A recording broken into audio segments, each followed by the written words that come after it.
Okay, balik po tayo. Here's a text, 0916-736-1553.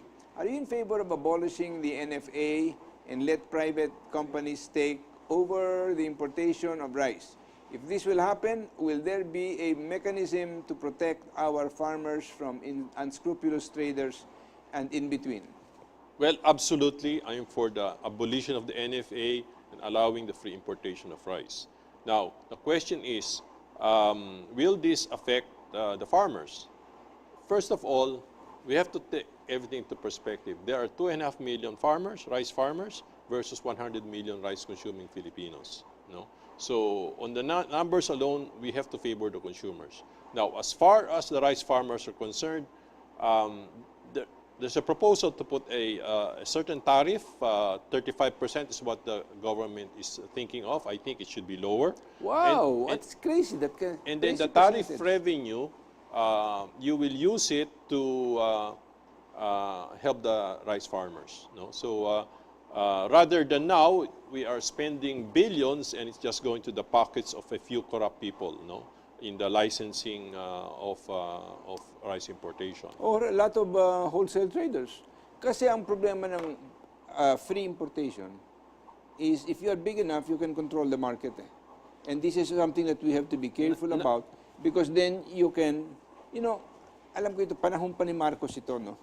Nung nagkasama-sama dyan si Marcos, si Danding at saka somebody else, to import and try to control the rice, then created artificial shortages. Yeah, but now if you let anybody... Kaya ngayon, dito, if anybody does it, but if they're not big enough to influence, so you leave that market of importation now open only to really the hebs, yung mga maraming pera. So they can speculate on the price of rice. Kasi when you get, for example, when you import rice, ganitong presyo, magkano ngayon ang benta mo and what kind of money do you expect to come back in terms of return? If I invest 100 million, 150 million in rice or 200 million in rice importation now,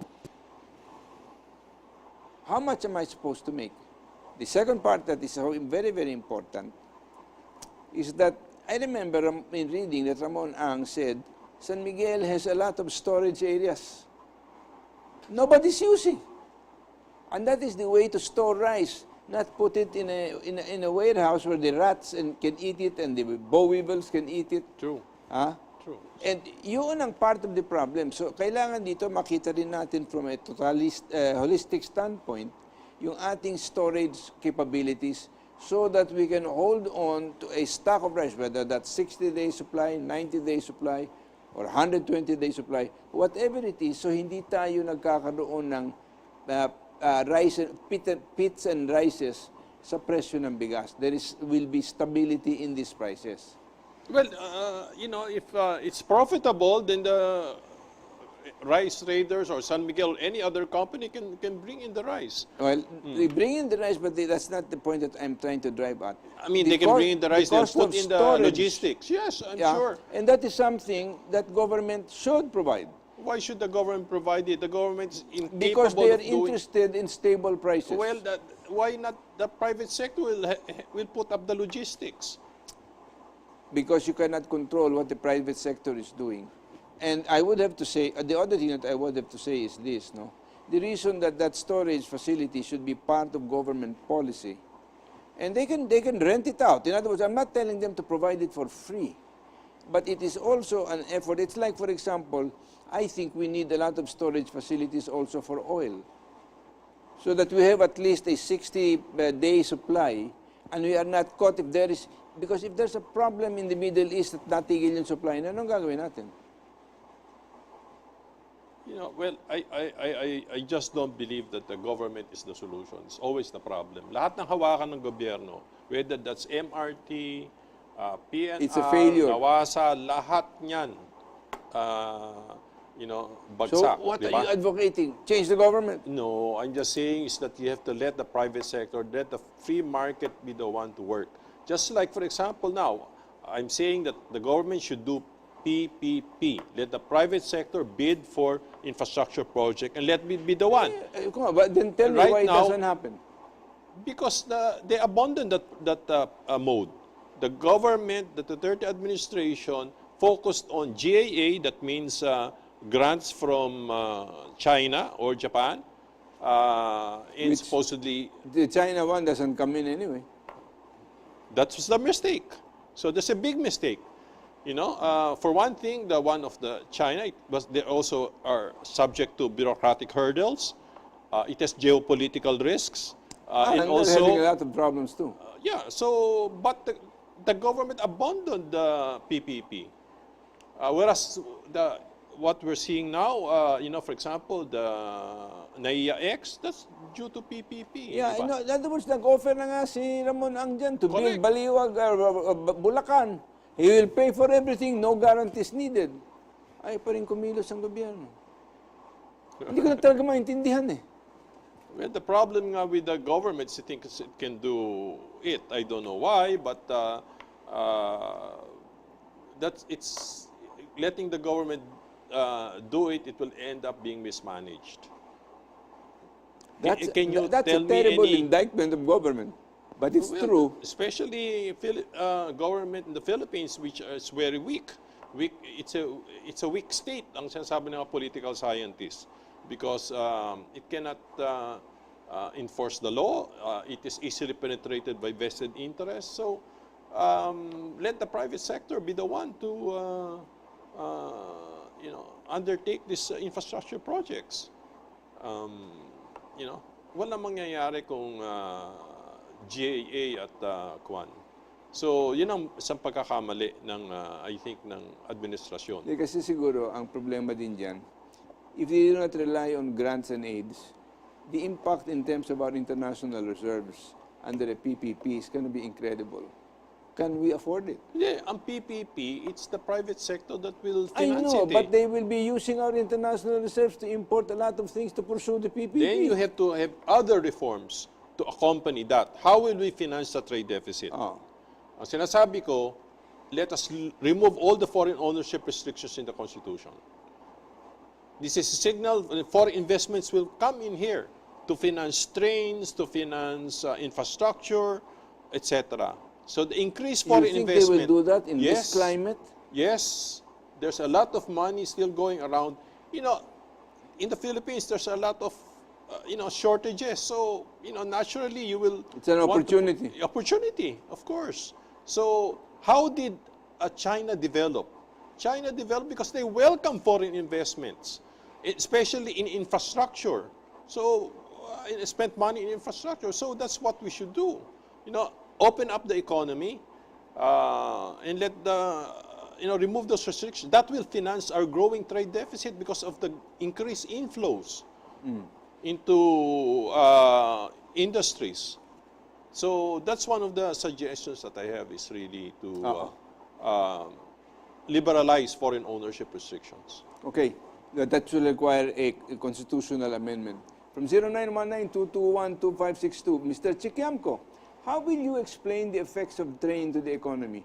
Do you think train has anything to do with the rising cost of basic commodities? Yes, but it is only insignificant effect. Out of, say, 6%, 6.4% increase in inflation, maybe they're responsible only for 0.4%. All the rest are really other factors, and mainly it is food. It's really rice. Food constitutes about half of all the inflation rate. So, bakit nga nangyari? But that's not just rice. I mean, you can say of food. Rice, Rice food is in part of it. general, of course, food in general. Because agriculture production natin was flat in the past quarter, you know. So that's the reason. And you wonder Our why the agriculture government has product- not fired the people in NFA. and also the DA. Oh, Bakit nga ngayon? Kasi sa DA, they keep talking about just free irrigation, ganito, pero has it increased productivity? Hindi. Kita natin, the Great Road has been flat. kasi ang problema dito, yung methods natin of production. But I want to talk to you a little bit more and in depth about that issue of rice sufficiency. To me, if one country produces rice cheaper than I, why will I insist on producing rice? It's Yeah, cheaper for me to import. That's correct. In fact, in Malaysia has a policy of importing 30% of their rice requirement. Talagang hindi rice self-sufficiency. Kasi lalo As a political goal, it's already beyond its time. correct. And saka problema, we're in archipelago. We have narrow, lands. And unlike in Vietnam or Thailand, they have the Malalawak. Great Plains, malalawak, na naturally irrigated by the Mekong River. No? So, they have a comparative advantage. Ang bigas doon siguro mga 18 pesos a kilo, 18 to 20 pesos. Dito 40, hindi ba? So, ba't hindi nating mag-import doon at And then go into a land use policy and Higher raise value added. high value items rather Correct. than insisting on planting rice. Tama yun, tama yun. Mga vegetables, for example, And flowers and things Flowers like that. and fruit fruits. trees. Ako, dami. alam mo, kape. Alam nyo ba ang Vietnam in 5 years, it has become the biggest coffee exporter in the world. Oh, tayo, Tagal na natin eh. Tagal na natin to kape, but there's no large-scale production of coffee. And we can produce very good coffee here, Arabica in the cold mountains, in Baguio, Benguet, in all of that, no? But hindi nga nangyayari, no? Because carp is mainly to account for that, no? But ayun, sayang eh. Marami tayong pwedeng gawin, mga kakao. There's a huge demand for chocolate. But It's also a kakao, huge demand sana dito again that we can produce if we just use Carabao or goat milk. yeah. Malaki ang makikita natin and it's healthier than cow's milk. Napakadami talaga, mga bagay na pwede natin gawin dito sa ating bansa. Kung meron lang mag-iisip. Oh. Hindi, matanong sa'yo, bakit ang San Miguel hindi pumapasok sa large-scale farming? They're not. Oh. No, I tell you why. Oh, why? Because the fear of farmer unrest when you have a large scale and then they will go and try to occupy your land. And at the instigation many times of the kaliwa ng mga NPA. So how will they protect themselves? Hindi, saka alam mo, they're not allowed to consolidate lands eh. Yan ang problema. Our land reform policy has got to be overhauled Correct. and not be a hindrance to the economy. Correct. You know, many of these farmers can be better off transitioning to being an employee rather than being a independent farmer. Definitely, because magkano annual income nila? Siguro mga 25,000 lang a year, ganon. Or 40,000 a year as a solo farmer. But as an employee, they could probably make much more. Alam mo, ituturo ko din sa iyo isang bagay na napakahalaga. Alam mo ba, napakadaming farming communities dito sa ating bansa, even in Mindanao. Alam mo lang ang problema? Yung pagkikiskis ng bigas. Ang kumikita ng katakot-takot, kasi ang farmer, for example, kailangan ko ng pera para sa binhi. So, hiram ako sa iyo sa bumibili. Bibiling ko para aking Ilang sakong bigas ngayon ang ibabayad ko sa iyo at harvest time. Pagkatapos noon, pag dinala ko pa yung natitirang yan doon sa gilingan, magkano sisingilin sa akin ng gilingan para giling yung aking bigas?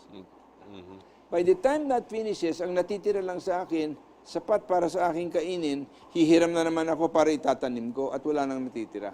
Lahat nakikinabang. Yung financier, yung bumibili, at yung gumigiling. Well, Ipit na ipit yung farmer. kasi una, pagka klowa yan, hindi siya makakautang against it. Bawal. No, but some of the banks, like Land Bank, they do give farmer loans. Pero yun, mga halagang 5,000, maximum 10,000 o ganyan. Kung sa... Paano ko nabagyo pa? So, kailangan ayun, talaga crop kanya nga, insurance. Yung di ba? crop insurance mo pa. Kailangan mo crop insurance. Pati ang bangko ngayon, tumatanggap na ng bayad sa pamamagitan ng kaba ng bigas. Never mind the money, kaba ng bigas. We'll have to pause for a few reminders. We'll be right back po.